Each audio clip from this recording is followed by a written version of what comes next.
இல்லை sir, core மீட்டிங்கில் என்ன பேசினான்னு எனக்கு தெரியாது. ஏன்னா எனக்கு கொடுத்தது நம்முடைய சொல்லியிருந்தாங்க, ஏற்கனவே சொல்லியிருந்தது இந்த யாத்திரையை பற்றி சொல்லணும் அப்படிங்கிறது. கோர் மீட்டிங் இப்போ தான் நடந்துகிட்ருக்கு. அதில் என்ன பேச போகிறாங்க என்னங்கிறது எனக்கு தெரியாது. புதுக்கோட்டை நிகழ்ச்சியை பொறுத்த வரைக்கும் எங்களுடைய தலைவர்கள் எல்லாமே ரொம்ப ஹாப்பியாக இருக்காங்க.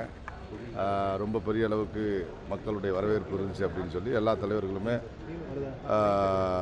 அவர்களுடைய வாழ்த்துக்களை எங்களுக்கு தெரிவிச்சிருக்காங்க.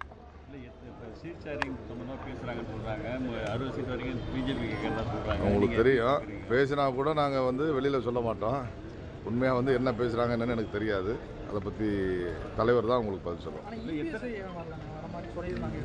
இல்லை, அதனால தான் நாங்கள் கட்சி நிகழ்ச்சியாகவே நடத்தினோம். சொல்லப்போனால் அண்ணன் எடப்பாடி பழனிசாமி அவர்கள் இன்றைக்கி வர முடியாத சூழ்நிலை இருக்குது. சேலத்தில் அவருடைய நிகழ்ச்சி இன்றைக்கி ஏற்கனவே திட்டமிட்டபடி அவருடைய மக்கள் சந்திப்பு அவருடைய சொந்த மாவட்டத்தில் சேலத்தில் இருக்கிற காரணத்தினால அவர் இன்றைக்கி வர முடியாது. அப்படிங்கிறதுனால தான் பாரதிய ஜனதா கட்சியோட நிகழ்ச்சியாகவே நடத்தணும். இல்லைன்னா நாங்கள் என்டிஏ மீட்டிங்காக நடத்தியிருப்போம்.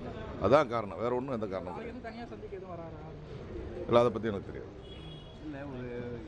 பொதுவாக பிஜேபியில் எழுச்சியாக இருக்கும், அமைதியாக இருந்துச்சு. காலையிலேருந்து இல்லை, அப்படியே அமைதியாக பார்த்தோம்.